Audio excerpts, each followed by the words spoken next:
Grade 8 biology book study. आज का हमारा टॉपिक है बेसिस ऑफ हेरिडिटी, मौरूसियत की बुनियाद।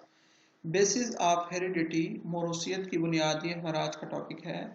और इस टॉपिक में हम वो चीज़ें देखेंगे कि ऐसी कौन सी चीज़ें या कौन से ऐसे प्रोसेस या कौन सी ऐसे अवामिल हैं जो मौरूसियत की बुनियाद बनते हैं।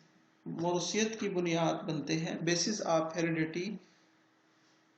हेरिडिटी की जो बेसिस है वो हम पढ़ेंगे।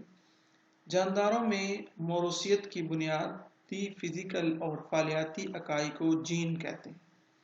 जानदारों में जो मौरूसियत की बुनियादी जो टर्म है, बुनियादी फिजिकल इकाई है, बुनियादी फिजिकल और फालियाती इकाई को जीन कहते हैं। दोबारा, जानदारों में मौरूसियत की बुनियादी फिजिकल और फालियाती इकाई को जीन कहते हैं। जीन्स जिस्म में ख़ास किस्म के मादों की तैयारी के लिए बतौर हदायत अमल करते हैं। ये मादे प्रोटीन्स कहलाते हैं। एक बार फिर, जानदारों में मौरूसियत की बुनियादी फिजिकल और फालियाती इकाई को जीन कहते हैं। और जीन क्या काम करते हैं?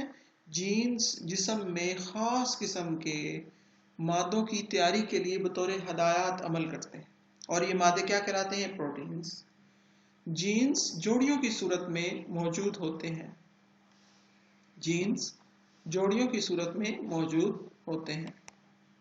किसी जानदार में पाई जाने वाली हर मौरूसी खसूसियत को जीन्स की एक जोड़ी कंट्रोल करती है। ये मादे प्रोटीन्स कहलाते हैं। जीन्स जोड़ियों की सूरत में मौजूद होते हैं। जीन्स जोड़ियों की सूरत में, पेयर्स की सूरत में मौजूद होते हैं।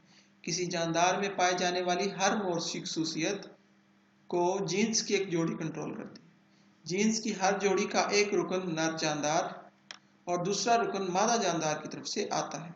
और मौरूसी खसूसियात कौन कौन सी हैं? मसलन लंबा या छोटा कद, आंखों की रंगत, आज़ाद या जुड़ी हुई कान की लो वगैरह, ये सब मौरूसी खसूसियात हैं। और जीन्स जब जोड़ियों की सूरत में पाए मौजूद होते हैं तो जीन्स की हर एक जोड़ी एक खसूसियत को कंट्रोल करती है। जीन्स, अब ये सवाल पैदा होता है कि जीन्स कहाँ पाए जाते हैं?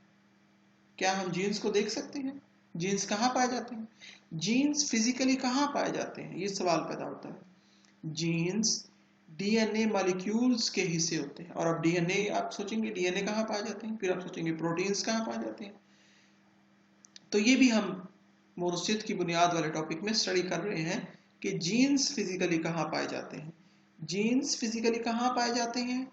जीन्स डीएनए मॉलिक्यूल्स के हिस्से होते हैं और क्रोमोसोम्स पर वाक़या होते हैं। चूंकि डीएनए के मुख्तलिफ हिस्से जीन्स किसी जानदार में मुख्तलिफ खसूसियात की नशोनुमा के लिए हदायत का सेट होते हैं, इसलिए डीएनए को विरासती मादा कहा जाता है। DNA is a genetic material. DNA को विरासती मादा कहा जाता है। डीएनए और प्रोटीन्स क्रोमोसोम्स के साख्ती अज्जा हैं। और डीएनए और जो प्रोटीन्स हैं और जीन्स, डीएनए और प्रोटीन्स क्रोमोसोम्स के हिस्से होते हैं। और क्रोमोसोम्स कहाँ पाए जाते हैं? सेल के अंदर, सेल के न्यूक्लियस के अंदर। ये हम पढ़ेंगे। अब क्रोमोसोम्स कहाँ पाए जाते हैं? क्रोमोसोम्स दरअसल क्या है? क्रोमोसोम्स धागानुमा साख्तें होती हैं जो सेल के न्यूक्लियस में पाई जाती हैं। ये सिर्फ सेल डिवीजन के अमल के दौरान ही वाज़िया शक्ल इख्तियार करती हैं। और हर क्रोमोसोम्स के दो बाजू होते हैं जो क्रोमाटिड्स कहलाते हैं। दोनों क्रोमाटिड्स एक ही हिस्से पर जुड़े होते हैं जिसे सेंट्रोमियर कहते हैं। सेल, न्यूक्लियस, क्रोमोसोम्स, जीन्स और डीएनए के दरमियान ताल्लुक को हम एक डायग्राम से देख सकते हैं जिसमें हम वाज़िया पता चल रहा है कि सेल, न्यूक्लियस, क्रोमोसोम्स और जीन्स का आपस में क्या ताल्लुक है। इन सिंपल मैं बता देता हूँ कि जीन्स कहाँ पाए जाते हैं, डीएनए कहाँ पाए जाते हैं, क्रोमोसोम्स कहाँ पाए जाते हैं, और फिर क्रोमोसोम्स जो कि डीएनए और प्रोटीन्स का बना होता है वो कहाँ पाया जाता है। तो सिंपल आपको मैं बता दूं कि सेल, हर जानदार और पौधे का सेल है, उस सेल में एक न्यूक्लियस मौजूद होता है। उस न्यूक्लियस में कुछ धागानुमा साख्तें पाई जाती हैं जिन्हें क्रोमोसोम्स कहते हैं। और वो कब कब वाज़िया होते हैं? सेल डिवीजन के अमल के दौरान। क्रोमोसोम्स क्रोमोसोम्स में डीएनए पाया जाता है।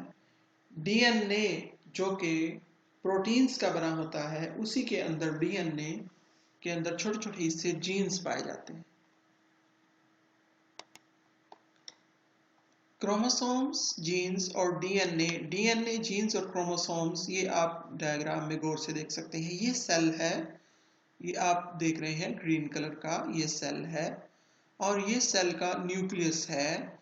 अब आप ब्लू कलर का देख रहे हैं कि ये सेल के न्यूक्लियस में धागानुमा साख्तें पाई जाती हैं जिन्हें क्रोमोसोम्स कहते हैं।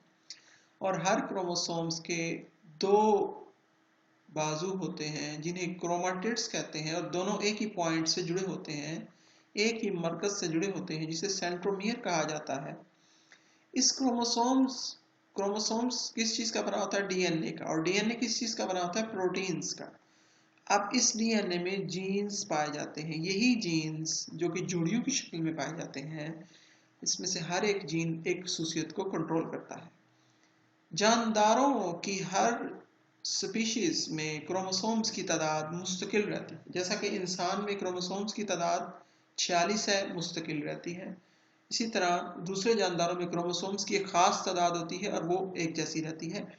जानदारों की स्पीशीज में, जानदारों की हर नू या स्पीशीज में क्रोमोसोम्स की तादाद मुस्तकिल रहती है, एक जैसी रहती है। आम जिस्मानी सेल्स, सोमैटिक सेल्स में क्रोमोसोम्स जोड़ियों की शक्ल में पाए जाते हैं, मगर गैमीट्स या स्पोर्स जो मियोसिस के नतीजे में पैदा होते हैं में क्रोमोसोम्स की हर जोड़ी का एक रुकन पाया जाता है।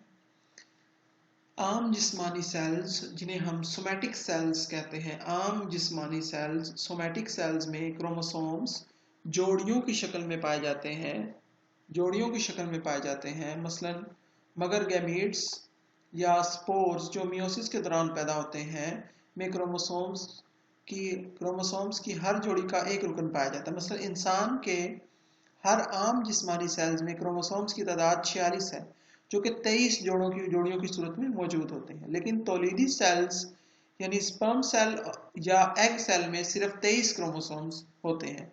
आम जिस्मानी सेल्स में क्रोमोसोम्स जोड़ियों की शक्ल में होते हैं। डिप्लॉयड सेल 2n कहलाता है। तौलीदी सेल गैमीट्स यानी स्पर्म या एग जिसमें क्रोमोसोम्स की एक जोड़ी का सिर्फ एक ही रुकन पाया जाता है, हैप्लॉइड सेल कहलाता है, n। आपकी मालूमात के लिए जानदारों की मुख्तलिफ स्पीशीज में पाए जाने वाले क्रोमोसोम्स की तादाद: इंसान में 46 क्रोमोसोम्स पाए जाते हैं, बिल्ली में 30 क्रोमोसोम्स पाए जाते हैं, प्याज में 16 क्रोमोसोम्स पाए जाते हैं, बंदर में 48 क्रोमोसोम्स पाए जाते हैं, मकई में 20 क्रोमोसोम्स पाए जाते हैं और मटर में 14 क्रोमोसोम्स पाए जाते हैं। एक बार फिर समझा दूं मैं, जानदारों की हर स्पीशीज में क्रोमोसोम्स की तादाद मुस्तकिल रहती है। आम जिस्मानी सेल्स में क्रोमोसोम्स जोड़ियों की शक्ल में पाए जाते हैं, जबकि गैमीट्स यानी स्पर्म्स या एग्स, स्पोर्स जो मियोसिस के नतीजे में पैदा होते हैं, क्रोमोसोम्स की हर जोड़ी का एक रुकन पाया जाता है। मसलन इंसान के हर आम जिस्मानी सेल, सोमैटिक सेल्स में क्रोमोसोम्स की तादाद 46 है, जो कि 23 जोड़ियों की सूरत में मौजूद होते हैं। लेकिन तौलीदी सेल्स, स्पर्म सेल्स या एग सेल में सिर्फ 23 क्रोमोसोम्स पाए जाते हैं। आम जिस्मानी सेल्स जिसमें क्रोमोसोम्स जोड़ियों की शक्ल में पाए जाते हैं, डिप्लॉयड सेल कहलाता है। तौलीदी सेल गैमीट यानी स्पर्म या एग जिसमें क्रोमोसोम्स की सिर्फ एक जोड़ी का एक रुकन पाया जाता है, उसको हैप्लॉइड सेल कहता है। ये था हमारा आज का टॉपिक, बेसिस ऑफ हेरिडिटी, मौरूसियत की बुनियाद। आपके देखने का शुक्रिया।